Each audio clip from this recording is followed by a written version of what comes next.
Welcome to Noxium, where police power meets public accountability. This episode is brought to us by Power to the Proletariat. Be sure to check the link below, subscribe to his channel, and give him the credit he deserves. In this episode, Auditor PTTP is calmly filming outside a police station, fully within his legal rights, when an inspector and several officers converge, accusing him of harassment for recording a private vehicle from a public location. Within moments, they escalate, threatening him with arrest despite having no lawful basis. PTTP stands firm, methodically dismantles their claims, and exposes their unprofessional conduct. The encounter concludes with a formal Pardon? Are you doing a news feed? Just having a look at your cars now, really. Just saw his PC was idling up there, and I thought figured she was going to be coming out in a second. So, yeah, just waiting for... Oh, my days. Oh, so we got an inspector, Yeah, a PC? Yeah. PC? Inspector. Did you do So we got 4 police officers for a man with a camera. right? But it's quite intimidating, isn't it, having 4 people come out? Well, there's private vehicles there as well as vehicles that are unmarked. Sure, but I'm but just wondering what you're doing. but it's quite intimidating having 4 officers come out and accost somebody with a camera. We're here on police premises. Yeah, but like 4 people. To Really? establish Okay. whether there's a security issue. Okay. So, do you want to talk to me about what you're here for? I've got no issue with you filming, but as I've said, private vehicles. Yeah, And it's not my intention to get those. If they're in the background of a shot, they're in the background of a shot, but I'm not here to... I'm not... doing a news piece. Do you want an interview? I'll talk to you if you'd like to have an interview. Not particularly, no. Just want to have a look around, that's all. Just like to look around. I saw you obviously trying to walk around there. So I was just wondering. You should be careful with the information that you say like that, because I wasn't trying to walk around there at all. The opening moments speak volumes. 4 officers, led by an inspector, advance in a straight-line formation toward the auditor. There is no observation, no pause to assess the situation, just immediate intervention. The inspector begins with a seemingly neutral statement, claiming she has no issue with filming, before subtly shifting the narrative. There are private vehicles within the car park. That small pivot lays the groundwork for portraying any subsequent actions by the auditor as problematic. Right on cue, her colleague reinforces the point, confidently asserting that he attempted to enter the private car park. This is not merely a description, it is an allegation. Close to the line, yes. Illegal, no. But the strategy is clear. If you can convince others that he intended to cross the boundary, you manufacture grounds for intervention. Suspicion is being created in real time. I was stood there for a good 4 minutes watching you in your vehicle, and I saw the sign saying no unauthorized access. So don't tell me that I was trying to walk places where I wasn't. Be careful with things like that. Have you got the footage that you need? I'm not sure yet, to be honest. Okay, I'd like you to leave, because as I've said, there are private vehicles there, but you've got some footage.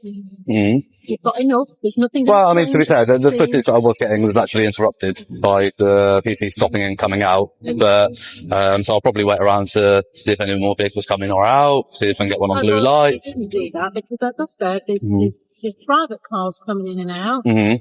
Officers don't want you recording them coming and going from duty, because that presents a potential security risk. They shouldn't drive to work then, really, should they?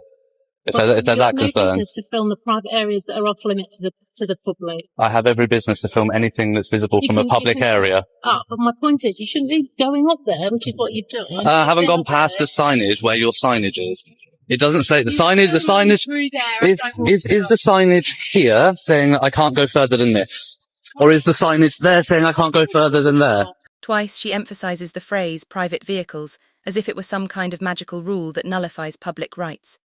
In reality, those cars are irrelevant. They are visible from a public space, which means filming them is entirely lawful. Yet repeating the phrase creates the impression that the auditor is somewhere he shouldn't be, softening the ground for her next move. You've got enough footage. That's not law, it's her deciding the matter on her own terms. She then leans into her colleague's false narrative, warning the auditor not to go further. She hasn't observed him cross any boundary, hasn't verified the signage herself. She is simply adopting the accusation and delivering it with authority. But the auditor knows the layout better than she does and highlights the obvious. The restricted zone begins further ahead. He has not crossed it, and the law firmly supports his position. My personal use, public interest. Well, my personal vehicle is there, and I'm asking you, from me to you as a private individual, I'm not comfortable with you violating my personal space. It's So- not your personal space. It's Well, a my vehicle there, my private vehicle is there, and I'm Okay. not comfortable with you filming that.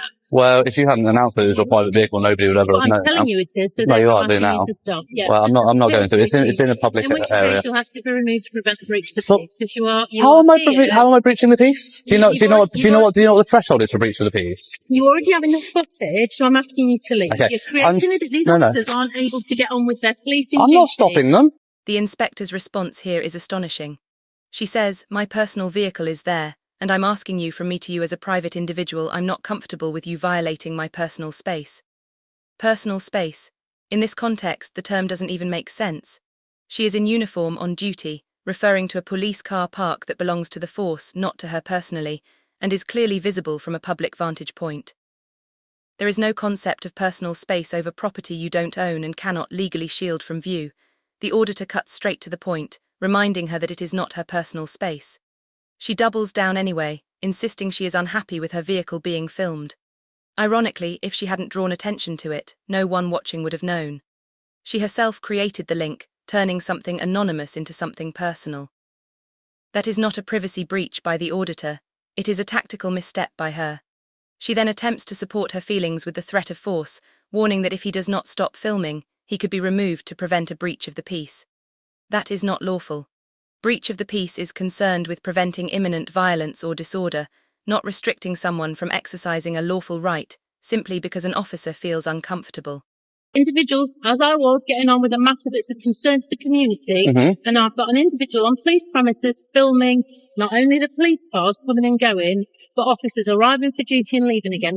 That causes me a concern. So you're working on conjecture there, because I have specifically said that that is not my intention. I've said to you, you're causing me a concern. So I'd Okay. like you to leave. Well, you're concerned. Do you police by your feelings in this country, or do you police by what the law is? I'd like you to leave. Do you police by what? I'd like you to leave. Do you police by what the law is, or do you Sir, police I'm gonna by? get the officers to take you away, because you are not. Am I in a Look, public place? There are officers having private conversations about cases in the backyard of the police station. Well, they which shouldn't is be. not- They shouldn't be and you having are- that conversation in that sort of place. But you shouldn't be there within the scope of being I can be. filming. Do you know you can film anything you can see from a public place in the UK? Okay. Is this a public place? This is a public place. There you go. So if I can you film are- it, let me put it a different way. If you stand at the end of my driveway at home, which is Sure. a public place, repairable at public expense, sure. and you film into my window, Mhm. is that acceptable? Is this your home? Do you live here? Do you sleep here? But these are private premises. Beyond this line here, you are filming from a public into a private space. Is that Okay. permitted? Yes.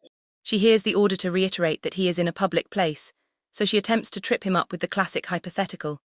If you stand at the end of my driveway at home, which is a public place, and you film into my window, is that acceptable? From the start, it's a weak comparison.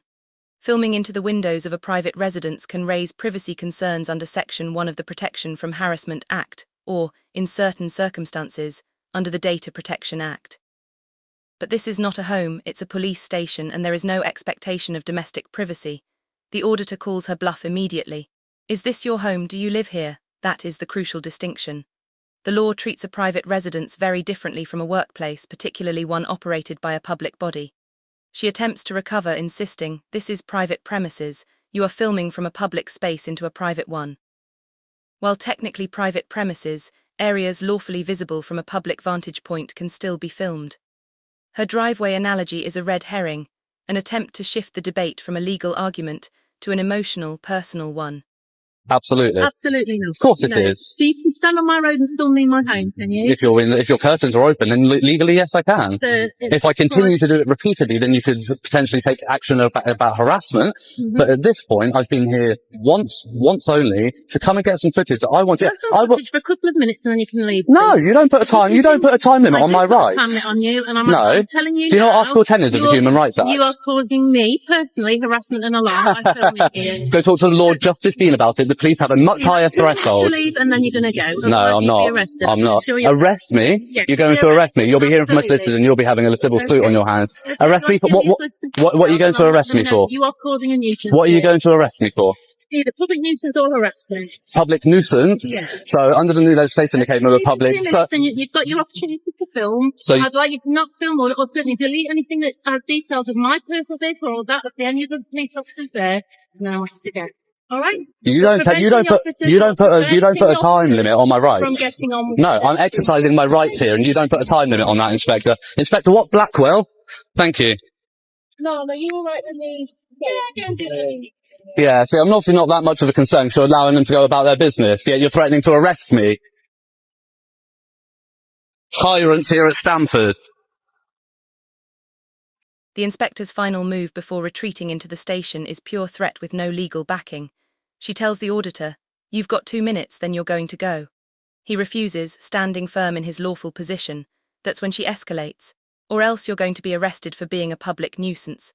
And that's where the entire facade collapses.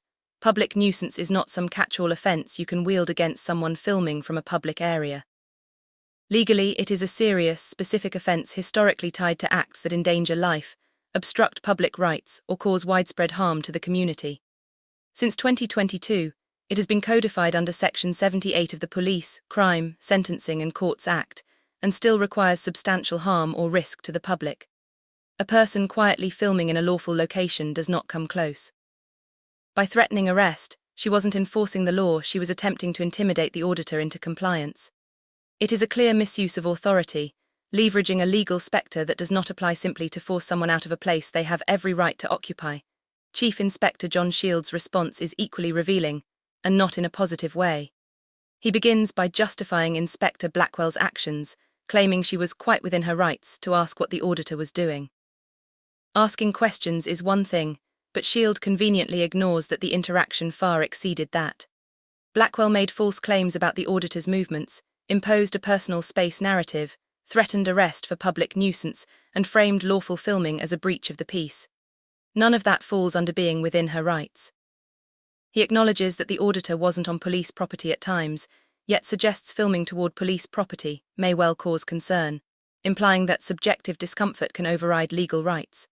Concern alone without reasonable suspicion of an actual offence is legally meaningless, and in this case no offence existed. Thanks for watching.